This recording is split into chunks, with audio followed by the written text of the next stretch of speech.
오늘은 12월 25일입니다.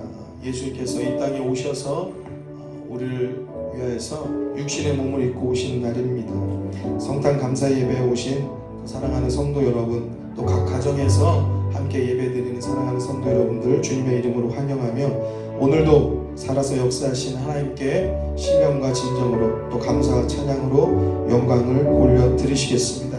우리 같이 찬송가 115장입니다. 힘있게 박수 치시면서 우리 함께 찬양하십시다. 115장.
지극히 높은 곳에서는 하나님께 영광이요, 땅에서는 하나님이 기뻐하신 사람들 중에 평화로다. 세세 무공토로 영원하시며 영광 받으시기에 합당하신 거룩하시고 자비로우신 하나님 아버지, 오늘은 모든 인류를 구원하시려고 낮은 곳에 임하셔서 이 땅에 오신 주님을 기념하여 성탄절 예배로 영광을 돌려 드리옵나이다. 제 가운데 있는 백성을 구하시며 구세주로 낮고 낮은 이 땅에 오신 주님, 신성과 인성을 가지시고 능력과 권능을 가지시고 세상에 오신 주님, 제 속에서 헤매고 방황하는 백성을 불쌍히 여기셔서 구원하시고 오신 주님을 찬양하며 영광 돌리옵나이다. 만물의 주관자이신 하나님 아버지, 코로나 팬데믹과 정치, 경제 이 모든 상황이 우리를 위축되고 무너지게 합니다. 코로나 확산이 반복되는 상황을 주님의 주권으로 끊어주시옵소서. 주님의 뜻을 모르는 저희들을 백신이나 치료제를 허락하시어 이 상황이 끝나기만을 기도합니다. 주님의 영광이 머무는 이 성전이 온전히 세워지고 부흥되게 하시옵고 성전 예배가 회복될 수 있도록 인도하옵소서. 말씀으로 저희들을 양육하시고 세워주시는 담임 목사님께 각절의 영광과 강건함을 주시옵고 맡기신 사역들을 능력으로 감당케 하시며 새해 목회를 잘 계획하고 준비하게 하시옵소서. 이 시간도 질병으로 고통받는 성도들 치료하여 주시고 물질과 생업과 진료의 어려움으로 힘들어하는 성도들에게 길을 열어주시며 주님이 주시는 평안과 담대함으로 이겨내게 하시옵소서. 참좋은 가족들이 하나님의 사랑으로 무지개처럼 다양하게 이웃사랑과 나눔을 실천하게 하옵소서. 교회의 모든 일꾼들이 하나님이 주신 귀중한 소명을 깨닫고 겸손히 나아가도록 축복으로 인도하여 주시옵소서. 오늘도 당위에 세우신 담임 목사님을 통하여 하나님 말씀을 선포하실 때 우리의 심령이 감동으로 변화되게 하시고 말씀을 통하여 우리의 영적 낙태함이 치유되고 새 힘을 얻는 은혜의 시간이 되기를 허락하여 주시옵소서. 코로나로 인해 평년처럼 들뜬 연마연시가 아니지만 혼탁하신 년을 보내지 않도록 주의 흑성을 지켜 주옵소서. 영적으로 해하지 않도록 붙드시고 경건에도 매진하게 하옵소서. 주님께서 낮은 자의 모습으로 오셨던 것을 본받아 세상의 쾌락에 도취되지 않고 하나님의 나라를 갈망하며 보내게 하옵소서. 이 모든 말씀 친히 육신을 입으시고 이 땅 가운데 임하신 예수님의 이름으로 기도드립니다.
말씀은 요한복음 1장 1절에서 14절의 말씀입니다.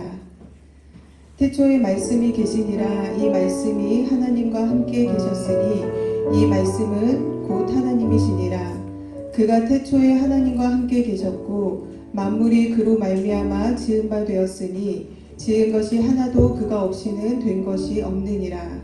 그 안에 생명이 있었으니 이 생명은 사람들의 빛이라. 빛이 어두움에 비추되 어두움이 깨닫지 못하더라. 하나님께로서 보내심을 받은 사람이 났으니 이름은 요한이라. 저가 증거하러 왔으니 곧 빛에 대하여 증거하고 모든 사람으로 자기를 인하여 믿게 하려 함이라. 그는 이 빛이 아니요 이 빛에 대하여 증거하러 온 자라. 참빛 곧 세상에 와서 각 사람에게 비추는 빛이 있었나니 그가 세상에 계셨으며 세상은 그로 말미암아 지은 바 되었으되 세상이 그를 알지 못하였고 자기 땅에 오매 자기 백성이 영접지 아니하였으나 영접하는 자 곧 그 이름을 믿는 자들에게는 하나님의 자녀가 되는 권세를 주셨으니 이는 혈통으로나 육정으로나 사람의 뜻으로 나지 아니하고 오직 하나님께로서 난 자들이니라. 말씀이 육신이 되어 우리 가운데 거하심에 우리가 그 영광을 보니 아버지의 독생자의 영광이요 은혜와 진리가 충만하더라. 아멘. 우리 옆에 분들과 함께 인사하도록 하겠습니다. 메리 크리스마스. 우리 가정에 계신 분들도 한번 그렇게 인사할까요? 또 우리 옆에 분들 또 앞뒤 분들하고 또 자녀들이 있으면 한번 끌어안아줘서 하나님께서 하나님께서 당신을 사랑하십니다. 하나님께서 또 우리 아들을 사랑해, 딸을 사랑해. 그렇게 한번 인사하고 또 안아줬으면 좋겠습니다. 같이 한번 인사합니다. 하나님께서 우리 성도님을 사랑하십니다. 하나님께서 우리를 사랑하시는 줄로 믿습니다. 충격적인 사실을 먼저 하나 알려드리고 말씀을 시작하려고 하는데요. 올해 산타는 오늘 25일에 오지 못한다고 합니다. 올해 산타는 25일에 도착할 수가 없고 1월 9일에 온다고 그런 소식이 있습니다. 무슨 소식인가, 어떻게 이럴 수 있는가 보니까 12월 25일 오늘 새벽에 산타가 도착하면 일단 먼저 코로나 검사를 해야 되고요. 그 다음에 2주 동안 격리해야 되기 때문에 1월 9일이나 돼야 선물 보따리 들고 우리 자녀들에게 간다라고 합니다. 온라인에서 이런 조금 우스운 이야기가 이렇게 확산되어지고 있는데요. 이게 우스운 이야기로 끝나지만은 않는 것이 이 어린이집에서 크리스마스 날 산타가 못 올 수도 있다 그런 얘기를 하니까 아이들이 막 펑펑 운다는 거예요. 그래서 어린이집 선생님들이 잘못 얘기 꺼냈다가 그냥 막 아이들을 이렇게 위로하느라고 애를 먹었다고 합니다. 심지어 영국에서는요, 이런 아이들이 많아가지고 이 총리, 보리스 총리라고 합니다. 이 총리가 아예 직접 해명을 하기도 했다고 해요. 뭐라고 해명을 했냐? 산타 할아버지와 내가 직접 통화를 했는데 산타와 루돌프가 선물 배달 준비를 마쳤다고 한다 라고 하면서 발표해서 어린아이들을 위로했다, 그런 얘기까지 전해지고 있습니다. 또 호주의 퀸즐랜드 주지사는 산타에게 아주 큰 혜택을 줬는데 자가격리 면제를 승인해 주기도 했다, 그런 이야기도 있습니다. 또 어디에서는 만약에 산타가 코로나 검사한 후에 양성 판정을 받으면 격리 치료를 받아야 되고, 과연 출국 조치가 돼버릴 경우에는 선물을 아예 못 받을 수도 있다, 이러한 여러 가지 이야기가 회자되고 있습니다. 사랑하는 성도 여러분, 성탄절은 산타 할아버지가 오는 날이 아니고 우리 예수 그리스도께서 이 땅에 오신 날인 줄로 믿습니다. 가끔 우리들 가운데 중요한 것이 이렇게 뒤바뀌는 일들이 있더라고요. 우리들 가운데 어느 것이 먼저이고 어느 것이 다음인지, 또 어느 것이 정말 중요한 것인지, 이것을 우리들에게 혼탁하게, 헷갈리게, 혼란스럽게 하는 일들이 세상 가운데 많습니다. 성탄절도 그렇습니다. 어떻게 보면 아기 예수보다 산타 할아버지가 더 기다려지는 그러한 잘못된 우리들 가운데 교육이나 잘못된 어필들이 있을 때가 많습니다. 특별히 사랑하는 성도 여러분, 또 우리 요즘에는 할아버지 할머니께서 또 손주들을 봐주시는 일들도 많이 있던데, 산타 할아버지가 오는 날, 그게 아니고 아기 예수께서 이 땅에 오신 날인 것을 아이들에게 잘 가르쳐 줄 수 있는 그러한 가정들, 또 성도님들 되시길 주님의 이름으로 부탁을 드립니다. 영국의 제임스 심프슨이라는 산부인과 의사가 있었습니다. 이분이 원래 빵 만드는 이 가난한 집 아들로 태어났어요. 근데 이제 공부도 잘하고 또 영리해서 에딘버러 대학에 입학하게 되었습니다. 의학을 전공했고요. 29세 젊은 나이에 그 대학교의 교수가 되었습니다. 이 심프슨이 의사니까 항상 이 환자들을 대하면서 보는데, 환자들이 수술할 때마다 고통당하지 않겠어요. 맨살을 째고 어렵잖아요. 그러니까 어떻게 하면 고통을 덜어줄 수 있을까라는 그러한 깊은 고민에 빠졌다고 합니다. 이것을 고민하던 중에 성경을 통하여서 그 해답을 찾게 됐어요. 성경 창세기 2장 21절에서 22절에 보니까 어떤 구절을 발견했느냐, 여호와 하나님이 아담을 깊이 잠들게 하시니, 여러분 다 아시는 구절이죠. 잠들매 그가 갈빗대 하나를 취하고 살로 대신 채우시고, 여호와 하나님이 아담에게서 취하신 그 갈빗대로 여자를 만드시고 그를 아담에게로 이끌어 오시니. 아담이 잠을 잤는데 거기서 갈빗대를 취하여 가지고 하와를 만드셨다는 구절이 나와요. 그런데 아담은 아프다든지 고통한다든지 전혀 그런 문장이 없는 것이에요. 의사의 상식으로 볼 때 사람 몸에서 갈빗뼈를 하나 뗐다? 이게 굉장히 큰 수술이란 말이죠. 그런데 아담이 잠에서 깨어나서 전혀 고통이 없고 하와를 보면서 한다는 말이, 이는 내 뼈 중에 뼈요 살 중에 살이라, 그렇게 말하면서 기뻐하는 대목이 나오는 것이에요. 그래서 이 시푸슨이 하나님이 아담을 잠재우듯이 환자를 잠재워서 고통을 느끼지 않게 이렇게 무사히 끈 수술을 할 수 있는 그러한 방법이 있지 않겠는가 하면서 이것을 연구하기 시작했다는 거예요. 오랜 시간 연구 끝에 수술용 마취제를 개발하게 되었습니다. 그것이 1847년 11월 클로로포름이라는 마취제를 만들어서 논문을 통해서 발표하게 됩니다. 그 이후에 이 공로를 인정받아서 아주 이 심프슨이라는 분은 의사로서 큰 명성과 또 많은 분들의 존경을 받았습니다. 그가 말년에 대학에서 이제 마지막 강의를 하고 있을 때였습니다. 한 제자가 이렇게 질문합니다. 선생님께서 지금까지 발견한 것 가운데 가장 큰 발견, 가장 위대한 발견은 무엇입니까? 라고 질문했다고 해요. 아무래도 이 심프슨이라는 의사가 이 마취제도 발명했을 뿐 아니라 여러 가지 의학계에 많이 기여한 바가 있으니까 제자가 그 교수님에게 그러한 질문을 던진 것이겠죠. 그 제자가 이렇게 질문할 때는요, 아마도 그 제자의 생각에는 이 마취제, 클로로포름을 발명한 것, 그것이 그 생애의 가장 위대한 발명이고 또 가장 위대한 발견이 아니었을까라고 그것을 예측하고 질문을 한 것이죠. 그만큼 대단한 것이었으니까요. 근데 심프슨이 대답을 합니다. 나의 가장 위대한 발견은 내가 큰 죄인이라는 것과 예수님이 나를 구원해 주신 구세주라는 사실입니다. 라고 대답을 합니다. 같이 우리도 한번 고백하였으면 좋겠는데요. 같이 한번 고백하겠습니다. 내가 큰 죄인이라는 것과 예수님이 나를 구원해 주신 구세주라는 사실입니다. 할렐루야. 아멘. 우리들에게도 인생에 있어서 가장 위대한 발견은 내가 죄인인 것과 또 예수님이 나를 구원해 주신 구세주라는 것, 이것을 발견하고 이것을 찾는 것, 이 대답을 우리들이 얻는 것, 그것이 우리들의 인생에 있어서 가장 위대한 발견인 줄로 믿습니다. 우리가 살아가면서 소중하다고 가치를 부여하는 것, 그것이 무엇이 있는가 한번 생각해 볼 때 많은 것들이 세상 가운데 있는데 과연 예수 그리스도가 정말 이 심프슨의 고백과 같이 내가 죄인인 것을 발견한 것, 주님이 나의 구세주라는 것, 그것에 대한 발견이 가장 가치 있는 것이라고 우리들이 인식하고 또 고백할 수 있는지 우리들의 신앙과 우리들의 믿음을 한번 돌아보아야 되지 않을까 싶습니다. 마취제를 만들어서 이 땅의 의학계에 굉장한 업적을 남긴 이 제임스 심프슨이라는 사람은 예수님과의 만남, 그 발견을 그렇게 귀하게 여겼습니다.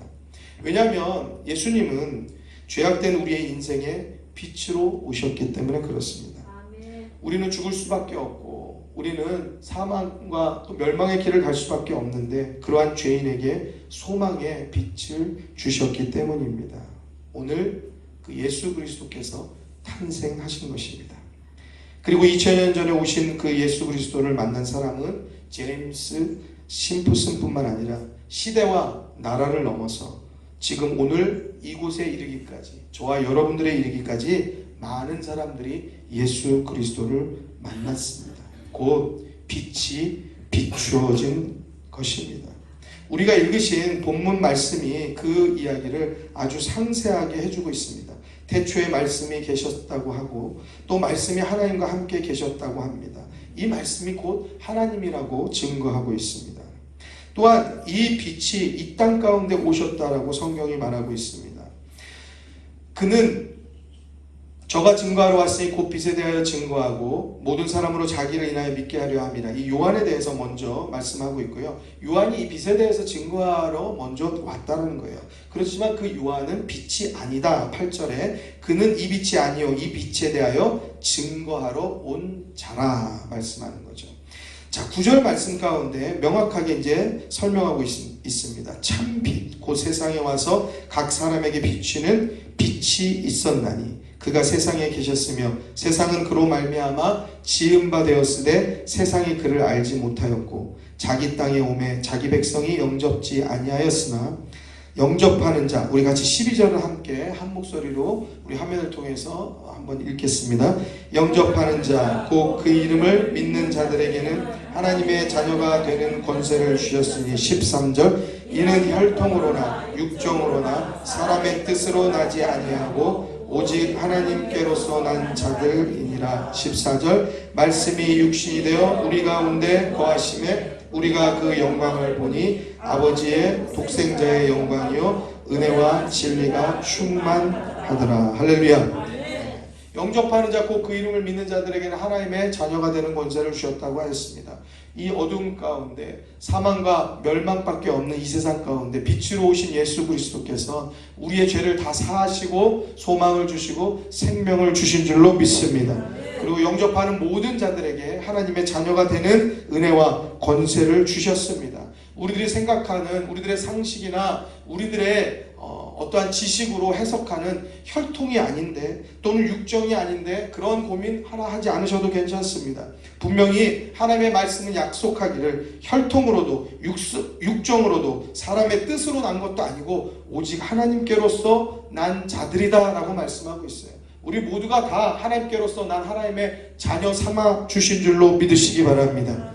말씀이 육신이 되어서 이 땅에 오셨습니다. 그리하여서 이 땅을 비추기 시작하셔서 우리 예수 그리스도를 만난 자마다 그 빛 가운데 자유함을 누리고 예수 그리스도를 만난 자마다 평안을 누리는 삶을 살게 되어진 것입니다. 예수님께서 오셔서 찾아간 자들은 죄인들이었습니다. 예수님께서 오셔서 찾아간 자들은 바로 외로운 자들이었습니다. 병든 자들이었고 고통하는 자들이었습니다. 또한 죄인된 자들 우리를 만나주신 것입니다. 사랑하는 성도 여러분, 빛 대신 예수 그리스도가 우리 가운데 또 우리에게도 여러분 예배드리는 각 가정 가운데도 찾아오신 줄로 믿으시기 바랍니다. 우리를 비추어서 소망을 주시고 또한 우리를 비추어서 생명을 주신 예수 그리스도의 빛은 이미 태초에서부터 시작되어진 것을 우리들이 발견할 수 있습니다. 오늘 요한복음 말씀에서도 그렇지만 창세기 1장 1절에서 5절 말씀에 보면 태초에 하나님이 천지를 창조하시는 장면이 나타나게 됩니다. 태초에 하나님이 천지를 창조하시니라 땅이 혼돈하고 공허하며 흑암이 깊음 위에 있고 하나님의 신은 수면에 운행하시니라. 3절부터 5절까지 같이 읽겠습니다. 하나님이 가라사대 빛이 있으라 하시매 빛이 있었고 그 빛이 하나님의 보시기에 좋았더라. 하나님이 빛과 어둠을 나누사 빛을 낮이라 칭하시고 어둠을 밤이라 칭하시느라. 저녁이 되며 아침이 되니 이는 첫째 날이라. 아멘. 빛을 창조하심으로 인하여서 어둠에 감춰져 있던 또 혼돈하고 공허하며 흑암이 깊음 위에 있던 이 온 세상이 어둠이 빛으로 다 드러나게 되었습니다. 빛은 모든 것을 드러나게 합니다. 오늘 본문 또 예수 그리스도 또 이 땅에 오셔서 빛이 되어주신 그 그리스도의 은혜는 우리 가운데 생명을 주시고 모든 것을 드러나게 하는 은혜가 있습니다. 엄동설 안에도 햇볕이 잘 쪼이는 부분, 그 부분에는요 아주 파릇파릇하게 새싹이 돋아나는 경우도 있는 것을 봅니다. 이처럼 빛이 있는 곳에는 생명이 있고 아름다움이 있습니다. 또 겨울에 추운 때에도, 추운 날씨에도 빛이 비추이는 양지에는 그래도 포근한 기운이 돌고 빛이 없는 음지에는 굉장히 춥고 썰렁하고 차가운 것을 우리들이 잘 알고 있습니다. 빛이 없는 곳, 그늘지고 습한 곳에서는요 거기 벌레들이 끼기 시작하고 빛이 없는 어두운 곳에서는 항상 잘못된 죄악의 문제들이 있는 것을 보게 됩니다. 사랑하는 성도 여러분, 예수 그리스도의 빛이 죄인된 우리에게도 또 죄악된 이 세상 가운데도 빛을 비추어 주셨습니다. 그래서 어둠을 밝히고 죄와 타락에서 우리를 자유케 하고 죄의 모든 값을 치루어서 우리들에게 생명을 주신 줄로 믿습니다. 빛이 생명이 되는 이유는 빛이 우리들에게 소망을 주기도 하고 또 길을 안내해 주기도 하고 또 분별하기도 하지만 또 우리들 가운데 죄인임을 깨닫고 그리스도 앞에 나오게 하기 때문에 또한 빛이 소망이 되고 생명이 되어지는 것입니다. 또한 빛이 우리들 가운데 우리들을 인도하고 우리들에게 길이 되어지는 것을 보게 됩니다. 빛이 없는 어둠 속에서는 아무것도 볼 수가 없지요. 분별할 수도 없습니다. 어둠 속에서는 길을 잃기도 하고 또 넘어지기도 합니다. 그렇지만 빛이 있으면 먼 곳까지 밝히 볼 수도 있고 앞에 무엇이 있는지 분별할 수도 있습니다. 이것은 우리들이 단순하게 이 공간 가운데 빛이 있어서 길을 아느냐 모르냐의 문제가 아니고 우리들의 인생길, 우리들의 인생의 어두움 속에서 우리들의 인생의 막막함 속에서 예수 그리스도께서 길이 되어주시고 진리가 되어주시고 생명이 되어주시는 것을 우리들 가운데 말씀하여 주고 있습니다. 예수님께서 우리들에게 말씀하십니다. 진리를 알지니 진리가 너희를 자유케 하리라 하셨습니다. 진리의 빛이 없으면 우리는 인생길에서 바른 길을 갈 수 없습니다. 사랑하는 성도 여러분, 주님만이 우리에게 빛이 되어주셔서 길이요 진리요 생명이 되어주신 줄로 믿습니다. 그래서 빛 대신 예수 그리스도를 붙잡고 우리가 살아가는 믿음의 성도 되시기를 주님의 이름으로 축원합니다. 또한 빛은 우리 가운데 귀한 가치를 깨달아 알 수 있게 해줍니다. 어둠 속에서는 모든 것이 무가치합니다. 무효되어집니다. 빛이 없으면 곱게 차려입은 것 또는 아름다운 것 모든 것들이 드러날 수가 없습니다. 전혀 분별이 되어지지 않습니다. 어떠한 것을 아름답게 했다고 하여도 전혀 의미가 없게 됩니다. 이 성경 가운데도 빛이 없어지면은요, 아마 이 앞에 저도 보이지 않고 이 앞에 아름다운 꽃도 보이지 않을 것이에요. 우리 토요 사역팀에서 꽃을 얼마나 예쁘게 아름답게 오늘 성탄절 예배를 위해서 이렇게 장식하여 주셨는데 안타깝게도 같이 모여서 예배드리지 못하여서 저만 이렇게 꽃향기를 잔뜩 흠뻑 맡고 있습니다. 이 꽃향기가 여러분들 가정 가운데도 다 향기로 퍼지게 되기를 주의 이름으로 축원합니다. 또한 이 향기보다 더 진한 향기가 있는데 예수 그리스도의 구원의 향기가 여러분들 가정에 믿지 않는 자녀들, 부모, 형제들 가운데도 다 맡아질 수 있는 향기가 되어서 이번 2020년 연말 또 2021년 연초에는 다 예수 믿어서 구원에 이르는 하나님의 생명의 역사, 생명의 빛이 있게 되기를 주의 이름으로 축원합니다. 축원합니다. 이렇게 빛이 비추일 때 사물이 보이고 아름다움이 드러날 수 있게 됩니다. 빛이 없으면 그 어떠한 가치도 우리들 가운데 보여지거나 나타날 수가 없습니다. 가을 되면 아름다운 산이 보이죠. 그래서 산에 우리가 가을 풍경을 보러 많은 사람들이 다니기도 합니다. 그 산을 보면서 많은 사람들이 탄성을 자아내지만 해가 지고 어두워지면 그 아름다운 산은 좀 무섭고 거기 들어갔다가는 공포스러운 산으로 변하게 되어지는 것이죠. 산이 변한 것 아닙니다. 산은 그대로 있습니다. 다만 빛이 있느냐 빛이 없느냐에 따라서 그 아름다운 산도 아름답게 보이기도 하고 또는 무섭게 보이기도 하는 것입니다. 우리들의 인생도 그렇습니다. 우리들의 인생의 길이, 우리들의 삶이 예수 그리스도의 빛이 있으면 우리들은 늘 평안을 가지고 우리들이 늘 새 힘을 가지고 소망을 가지고 살아갈 수 있는 줄 믿습니다. 그렇지만 그리스도의 빛이 우리 가운데 없어지면 그때는요 불평이 많아지고 또 여러 가지 부정적이고 또 불안해하고 걱정과 근심과 염려가 우리들 가운데 가득하게 되어지는 것입니다. 사랑하는 성도 여러분, 예수 그리스도는 이 땅에 빛으로 오셨습니다. 그래서 이 땅의 모든 만물을 비추시는 것뿐만 아니고 우리들의 심령 한 사람 한 사람을 다 비추십니다. 그리고 또 우리들의 모든 가정들을 다 비추십니다.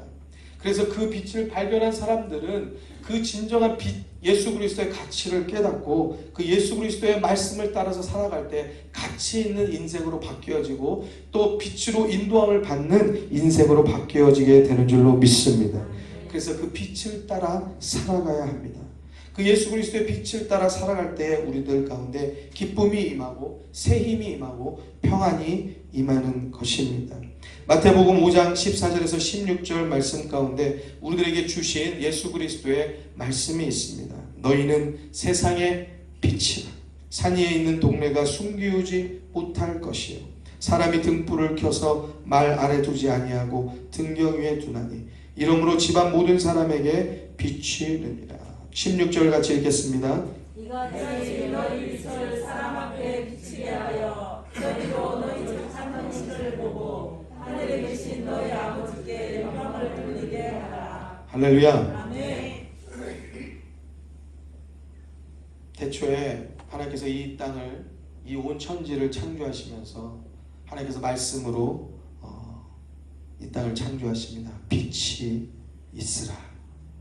그리고 이 땅 가운데 또 예수 그리스도께서 친히 참 빛이 되어서 오셔서 우리들의 모든 죄인들의 또 삶과 인생과 길과 심령을 밝게 비추셨습니다. 소망이 없는 우리, 위로가 없는 우리, 상처가 많은 우리, 또 억울하고 속상하고 고통이 많은 우리, 죄로 인하여서 눌려서 늘 고통하는 신음하는 우리에게 예수 그리스도는 빛으로 오셔서 우리 모든 세상과 우리 모든 심령을 다 비추어 주신 줄로 믿습니다. 그리고 또한 이 땅 가운데 사랑하는 성도들에게 너희가 세상의 빛이라. 그래야 해서 우리들이 빛을 발하여서 이 온 세상을 밝힐 것을 명령하셨습니다. 사랑하는 성도 여러분, 여러분들의 인생길은 어떠십니까? 예수 그리스도와 동행하고 계십니까? 그러면 우리들의 인생은 빛이 나는 인생이 될 줄로 믿습니다. 여러분, 우리들의 삶은 어떻습니까? 말씀으로 늘 우리들이 깨달음을 받고 또한 말씀으로 우리들의 삶을 고쳐내고 예수 그리스도의 길, 그 진리, 생명을 따라서 살아가고 있습니까? 그러면 많은 사람들은 우리를 통하여서 길을 발견하고 우리를 통하여서 진리 되신 예수 그리스도를 발견하고 우리를 통하여서 그 방황을 그치고 생명의 구원의 길로 나아오는 역사가 있을 줄로 믿습니다.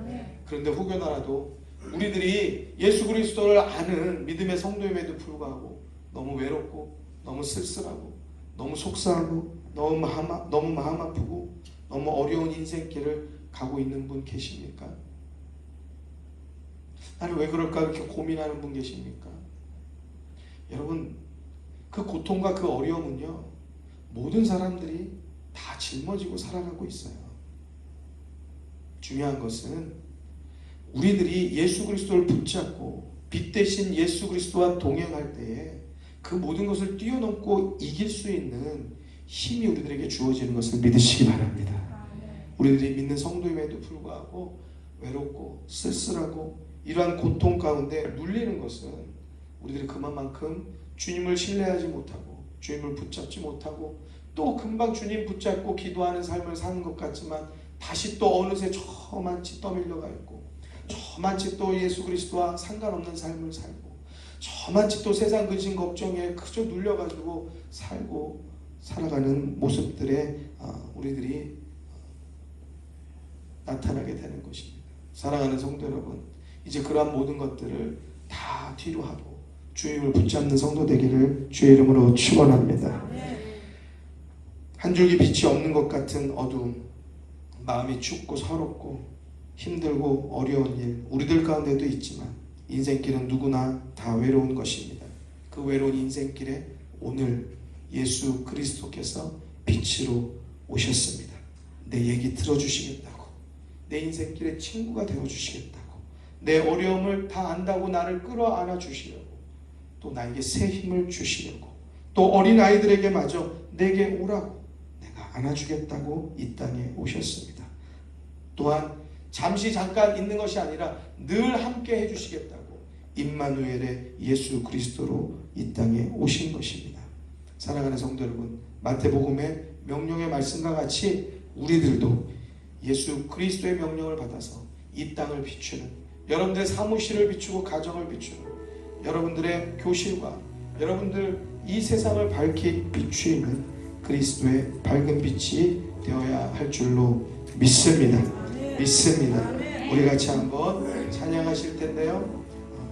빛 대신 예수, 어둠 가운데 비추어서 우리 눈이 환히 밝아지기를 소원합니다. 우리 같이 찬양하고, 또 우리들이 또 잠시 또 깜빡 잃어버린 예수 그리스도, 성탄절임에도 불구하고 그냥 머릿속에는 그냥 코로나로만 가득 차 있고 또 어린아이에게는 산타로만 가득 차 있는 주인이 바뀌어버린 이 성탄절, 예수 그리스도는 저만치 두어버린 그 성탄절, 여러분들 이제 고쳐내서 우리들 가운데 이 땅에 오신 예수 그리스도를 온전히 바라보고 빛 가운데 거하는 성도 되시기를 주님의 이름으로 축원합니다.